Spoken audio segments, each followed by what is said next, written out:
de Venezuela para impedir totalmente la salida del petróleo.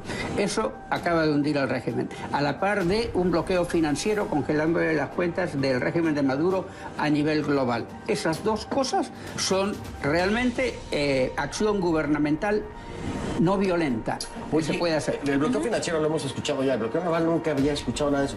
¿Quién lo haría? Estados Unidos. El único país capaz de hacerlo. ¿Y coalición no? ¿Por qué no pensaban en una coalición? Las coaliciones siempre han sido de nombre nada más. Yo he estado en tantas guerras de coaliciones y solamente he visto cascos americanos. El resto han estado por allí en alguna carpa con su banderita. Lo mismo en un bloqueo naval, tendrán su botecito por acá, su botecito por allá, pero la armada es la americana.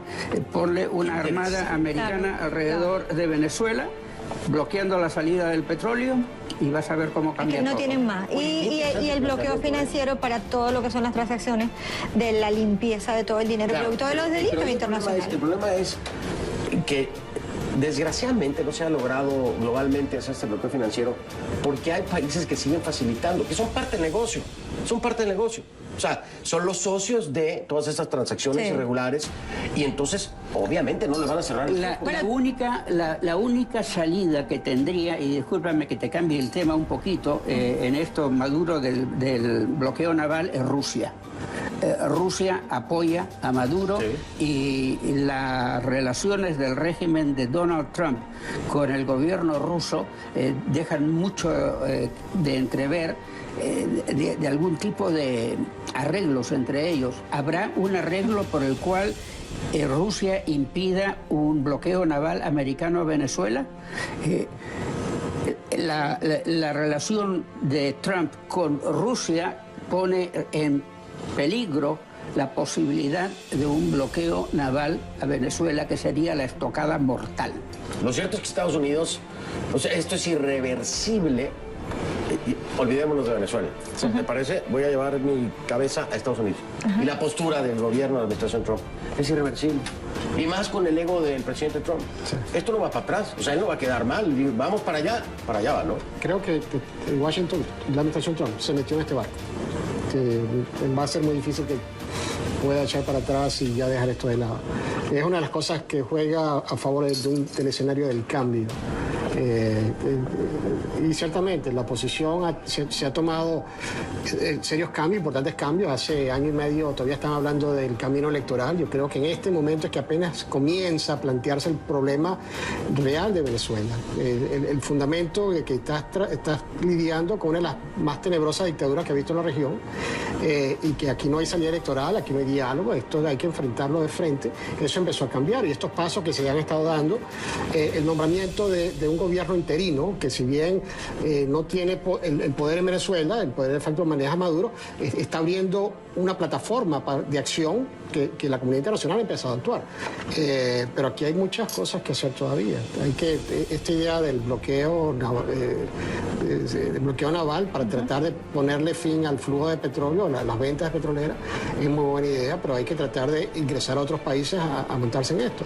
Y el caso de América Latina debe entender que lo que pasó en Venezuela es una situación muy perversa que podría repetirse en todos los países. Claro, completamente. Y hay que tratar de montarse en esto para poner fin, porque lo que está a prueba es, ¿puede este modelo sobrevivir?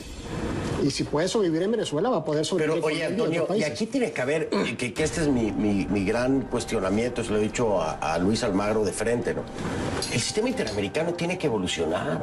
Es decir, el sistema interamericano quedó expuesto como algo caduco, como algo inservible frente a un régimen como el que estamos viendo en Venezuela.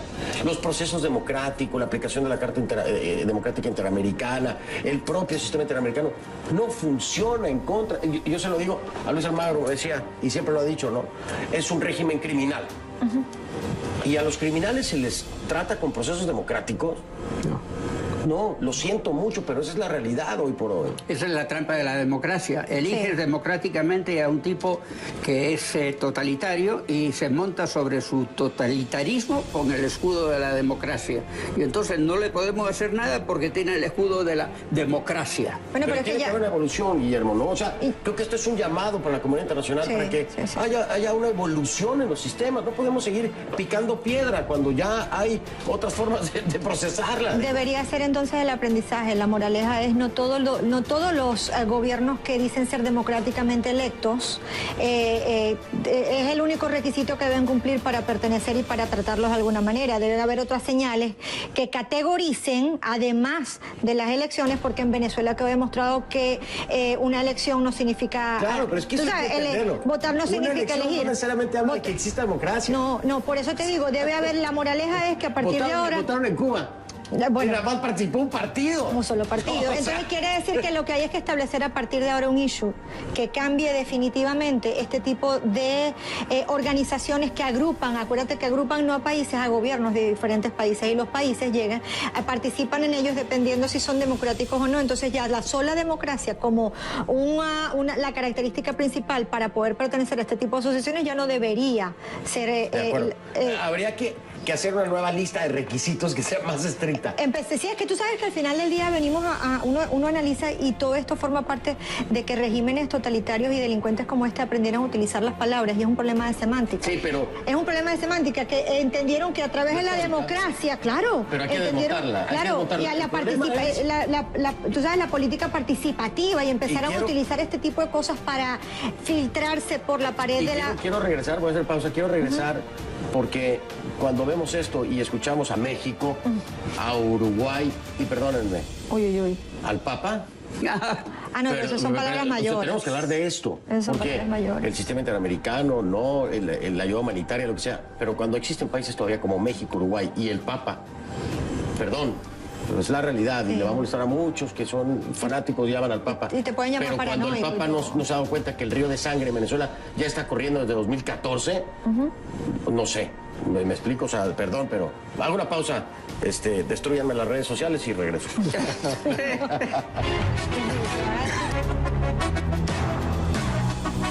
Estamos de vuelta. Retomo el tema que estábamos en el corte, ¿les parece? Sí, señor. Porque yo les comentaba que le dije a Juan Guaidó en la entrevista, le digo, si el precio de la salida de Maduro es su impunidad, están dispuestos a, y como que caímos todos en la cuenta de que pues si se le da la amnistía que se le ofrece también a él mismo, sale impune de todos los delitos que se le han venido acusando.